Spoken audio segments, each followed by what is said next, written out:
Hello दोस्तों, हम लोग इंजीनियरिंग मैथमेटिक्स 1 यूनिट 5 के मोस्ट इम्पॉर्टेंट क्वेश्चंस कर रहे हैं जो AKTU सिलेबस पर बेस्ड है। इसमें हम लोग कुल 15 मोस्ट इम्पॉर्टेंट क्वेश्चंस करेंगे, जिसमें क्वेश्चन नंबर 9 इस वीडियो में देखेंगे।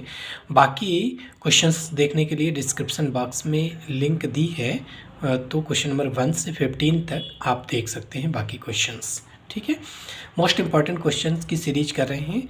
इसमें जो AKTU के प्रीवियस ईयर क्वेश्चंस हैं उनका कलेक्शन है, या वो क्वेश्चन इम्पॉर्टेंट हैं जो मान लीजिए नहीं भी आए हैं लेकिन इम्पॉर्टेंट है क्वेश्चंस। ठीक है, जितने टाइप्स के क्वेश्चन पूछे जाते हैं उनको कवर करने का प्रयास किया गया है।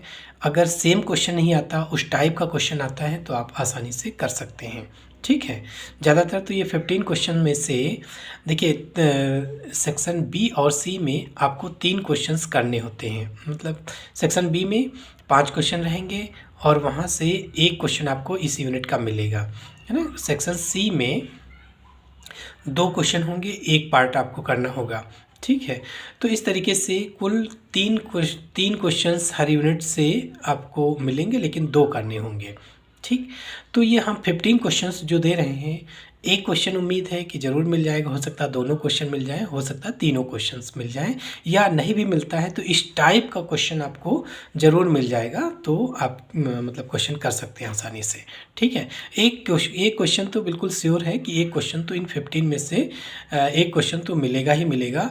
हो सकता है 2 क्वेश्चन मिल जाए, हो सकता है तीनों क्वेश्चन मिल जाए, क्योंकि बहुत ही इंपॉर्टेंट क्वेश्चन का ये कलेक्शन है 15 क्वेश्चंस। ठीक है, तो आप इनको अच्छे से तैयार कर लीजिएगा, और इससे रिलेटेड बाकी क्वेश्चंस अगर कुछ चेंज होगा तो आप बाकी क्वेश्चन भी कर सकते हैं। ठीक, तो यहाँ इस टाइप का एक क्वेश्चन पूछा जाता है अक्सर कि a fluid motion is given by v vector is equal to, ये दिया हुआ है, इज मोशन इरोटेशनल, क्या मोशन इरोटेशनल है? If so find the velocity potential, अगर ऐसा है तो वेलोसिटी पोटेंशियल निकालो। ठीक है, तो जो फ्लूइड मोशन है उसको ई रोटेशनल बता रहे हैं कि क्या वो ई रोटेशनल है। ई रोटेशनल मतलब फ्लूइड में कोई रोटेशन नहीं हो रहा वो, ठीक है, वो रोटेट करता हुआ फ्लूइड नहीं बह रहा, केवल लीनियरली फ्लो हो रहा है। ठीक है, तो ई रोटेशनल के लिए क्या होना चाहिए? कर्ल 0 हो जाए। अगर कर्ल 0 है तो फ्लूइड मोशन ई रोटेशनल हो जाएगा। इतनी बात, अगर ई रोटेशनल है तभी हम उसका स्केलर पोटेंशियल या वेलोसिटी दिया है तो यहाँ वेलोसिटी पोटेंशियल निकाल सकते हैं। ठीक, तो चलिए देखते हैं। सबसे पहले तो देखते हैं कि इरोटेशनल वेक्टर क्या होता है। तो A vector F vector is said to be irrotational vector if curl F vector equal to 0। यहाँ वी वेक्टर दिया है, अगर कर्ल वी वेक्टर 0 है तो वो इरोटेशनल मोशन हो जाएगा।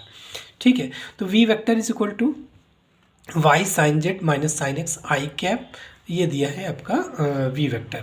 तो कर्ल निकाल लेते हैं, कर्ल वी वेक्टर, जिसका भी कर्ल निकालते हैं, दो डिटरमिनेंट की 2 रोज फिक्स होती हैं। फर्स्ट रो में I cap J cap K cap, second में del upon del X del upon del Y del upon del Z, तीसरी में इसके I cap J cap K cap के कोफिशिएंट। तो आई कैप का कोफिशिएंट ये हुआ, जे कैप का कोफिशिएंट ये है, के कैप का कोफिशिएंट ये हुआ।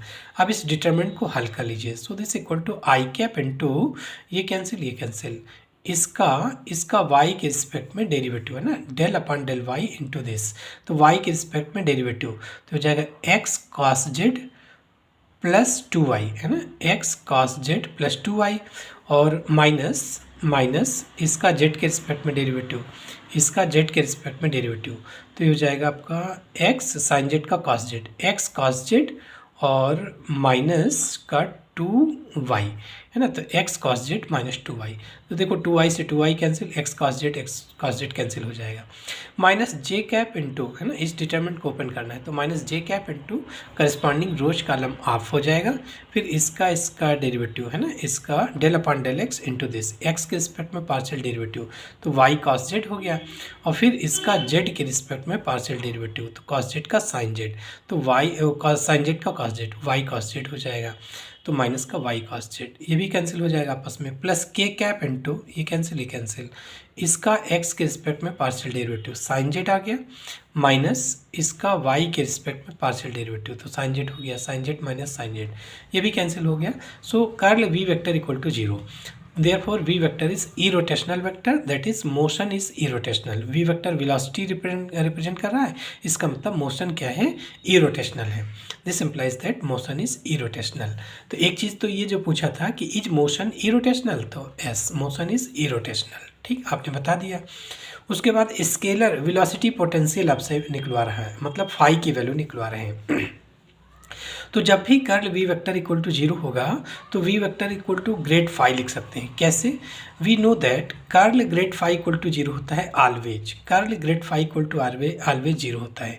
और अभी आपने कर्ल वी वेक्टर को 0 निकाला है, कर्ल वी वेक्टर 0 आया। अगर इन दोनों को कंपेयर करें तो ग्रेड फाई के यहाँ वी वेक्टर है, यहाँ ग्रेड फाई है ना, तो इन दोनों को कंपेयर करने पर V vector is equal to grad phi हो गया। V vector is equal to grad phi है ना, डेल फाई लिख सकते हैं या ग्रेड फाई लिखते हैं इसको।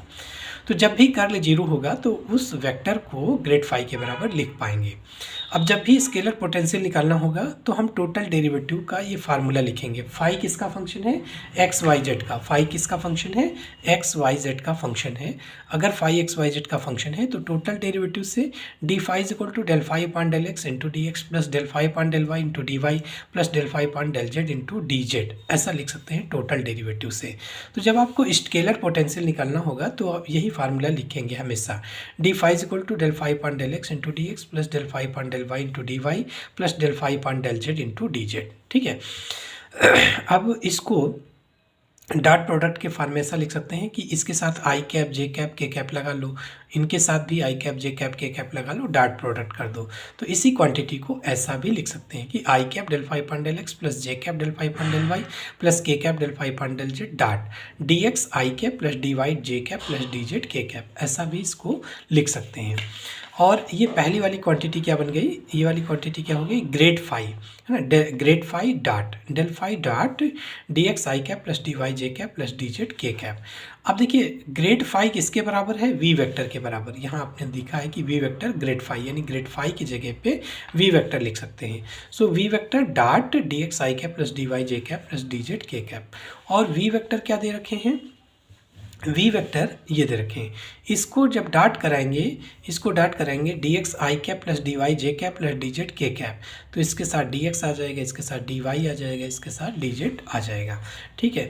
तो क्या हो गया, V vector dot D X I cap plus D Y J cap plus D Z K cap की वैल्यू क्या हो गई, ये Y sine Z minus sine x D X है ना, प्लस इसके साथ में डी वाई आ जाएगा, इसके साथ में डी जेड आ जाएगा। तो ये वाला टर्म हो गया है ना, डी एक्स आ गया, इसके साथ डी वाई आ गया, ये आपका डी जेड आ गया।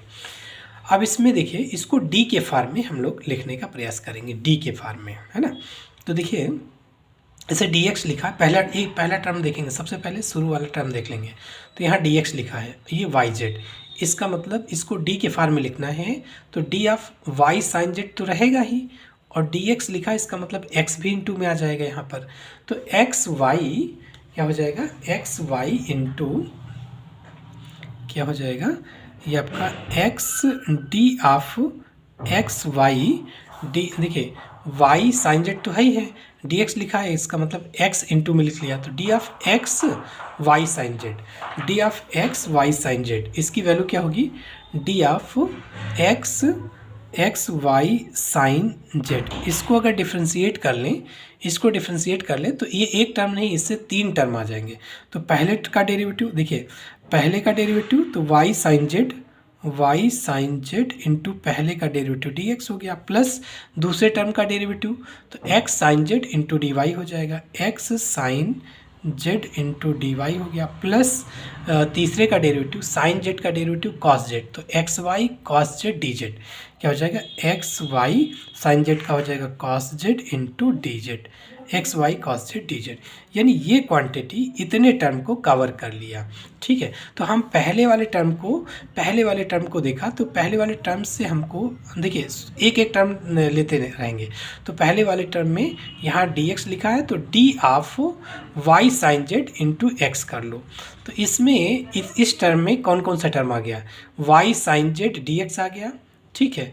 उसके बाद जब डी वाई का इसका डेरिवेटिव करोगे तो X sine Z into D Y, देखिए X sine Z into D Y, ये वाला इसका पहला टर्म भी इसी में आ गया। इसका डेरिवेटिव करोगे तो cos Z into D Z, यानी x Y cos Z D Z, x Y cos Z D z, इसका भी पहला टर्म इसी में आ गया, यानी इसका पहला टर्म, इसका पहला टर्म, इसका पहला टर्म, तीनों को मिला लिया तो ये बन गया, है ना। तो इसको हम लिखते कैसे हैं, एक टर्म को पकड़ेंगे, उससे देखेंगे जो जो टर्म आ रहे होंगे उसको छोड़ देंगे, बाकी अब देखेंगे। बाकी देखिए डी एक्स के साथ एक्स का टर्म आ गया तो कोई दिक्कत नहीं, अलग करके लिख लो, minus sine x D x हो गया। अब ये वाला तो हो ही चुका है, इसको देखना है, इसको देखना है। तो ये देखिए Y to Y Z D Y है ना, डी वाई, यहाँ पर देखिए डी वाई है और ये वाई, इसका मतलब डेरिवेटिव रहा होगा वाई स्क्वायर का डेरिवेटिव, है ना, वाई स्क्वायर का डेरिवेटिव रहा होगा, वाई स्क्वायर का, ठीक है। तो वाई स्क्वायर का डेरिवेटिव कितना हो जाएगा, हाँ तो ये वाला टर्म देखिए यहाँ तक हो गया। इस टर्म को देखो y और y dy लिखा है, इसका मतलब y स्क्वायर का डेरिवेटिव होगा, तो d ऑफ y स्क्वायर लगा लो और क्या बचा z, y स्क्वायर z, इसका डेरिवेटिव में देखिए क्या आ जाएगा, इसका डेरिवेटिव y स्क्वायर का डेरिवेटिव हो गया 2y इंटू डी वाई और फिर इंटू जेड आ गया, प्लस इसका डेरिवेटिव करोगे तो Y square into D z आ गया। तो इस ये वाला जो टर्म आपने पकड़ा था, जब आपने इसको लिख लिया डी ऑफ, देखिए वाई डी वाई, इसका मतलब वाई स्क्वायर का डेरिवेटिव ही रहा होगा, तो वाई स्क्वायर का डेरिवेटिव क्या हुआ 2y D Y into Z, ये हो गया। और जब इस जेड का करोगे डेरिवेटिव तो plus Y square D Z plus Y square D Z, ये भी इसी में आ गया। तो सारे टर्म ये लिख चुके हैं, या तो डी के टर्म में लिख लो या डी एक्स के साथ एक्स का टर्म, डी वाई के साथ वाई का टर्म, डी जेड के साथ जेड का टर्म मिल जाए, ठीक है। तो अब इंटीग्रेशन कर लो, ये डी फाई की वैल्यू थी, तो फाई इज इक्वल टू कितना हो गया, डिफ्रेंशिएशन इंटीग्रेशन कैंसिल, तो ये डी हट गया, X Y sine Z plus sine X का डेरिवेटिव माइनस का कॉस एक्स, तो प्लस का कॉस एक्स हो जाएगा, ये डेरिवेटिव हट गया, तो Y square Z plus C, ये वेलोसिटी पोटेंशियल आ गया, फाई की वैल्यू हो गई वेलोसिटी पोटेंशियल, ठीक है।